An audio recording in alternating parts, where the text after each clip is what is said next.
5 components to physical fitness.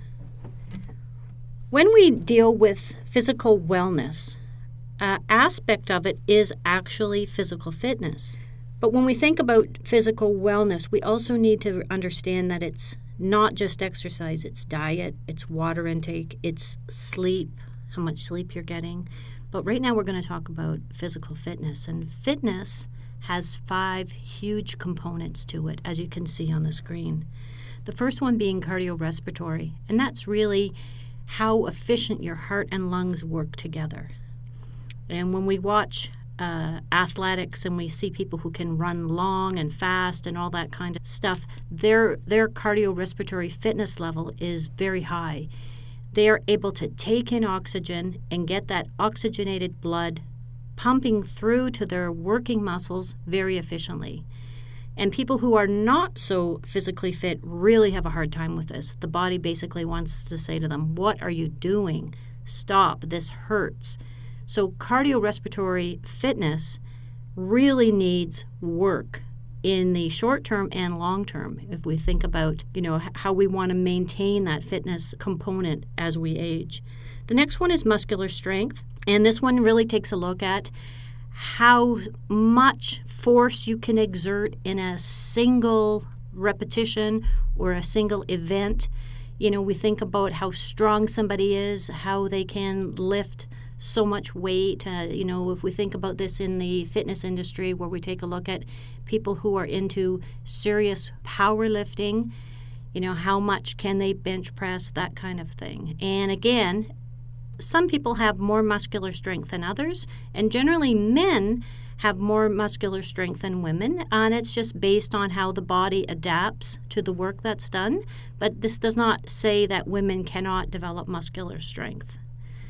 The next one being body composition, and body composition really looks at how much body mass you have that is lean muscle tissue and organ and bone, and then how much of that is what we actually call adipose tissue. And adipose tissue is the correct term for body fat. And we know in society today that we have an issue with obesity, and very often the problem is that people's percentage of body fat is getting very high, and it can cause some really long-term problems in terms of health and also in terms of being able to be physically fit. The next one is flexibility, and flexibility is really how much range of motion you have around a joint. And we'll see this when we take a look at very young children. Very young children tend to be very flexible, and it's because they haven't grown into their bodies yet. Their joints and their muscles and bones are still growing. And it's very often where a small child can have a very serious fall but not be hurt. And we know when a baby is being born that the amount of flexibility in the sutures of the skull are actually such that they can fold upon each other and allow the child to be born through the birth canal.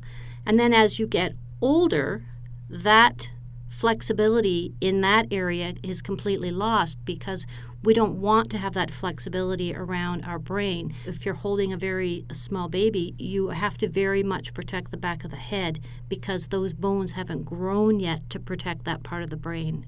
And flexibility really helps us in terms of decreasing our ability to be injured. In society now, we see a lot of push for yoga, Pilates, Tai Chi. All of these things are movements that really help people develop their flexibility.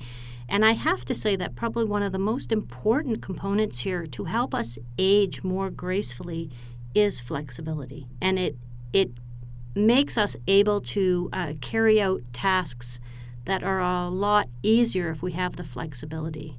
I always refer to The Simpsons and Mr. Burns in terms of his spine. He basically doesn't have that flexibility anymore, and the flexibility of the spine is key. The last one is muscular endurance, and that's the ability to continually do something over and over again using muscles. And great examples of this are sit-ups and push-ups, because we're not actually using the cardiorespiratory system. And we're not using how much force we can exert in a single attempt, like muscular strength, but we're asking certain muscles of the body to continually carry out an event. And the best example of that is, as I said, sit-ups, push-ups, those kinds of things. And if you can see on the bottom what we are looking at, if we're stronger today, we can be stronger tomorrow. And fitness is one of those things that are really going to help us as we get into our senior years and help us maintain our health and vitality.